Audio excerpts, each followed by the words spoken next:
vastustajalla on selkä aina.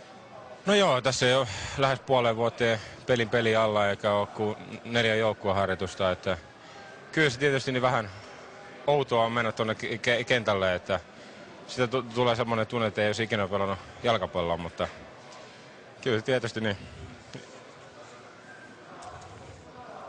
On hyvä, että kuitenkin pääsee hommaan mukaan. No joo, siis pitkä työ tehty tässä.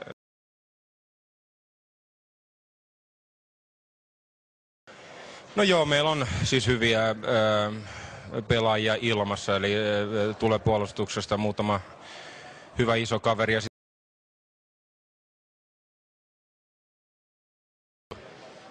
no joo.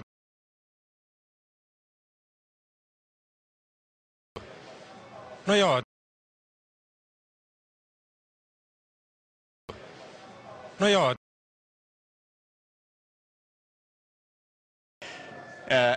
Millainen hetki se oli sinulle? No se varmaan näet. Joo. Ei muuta kuin kiitoksia Jari ja oikein paljon onnea sinulle.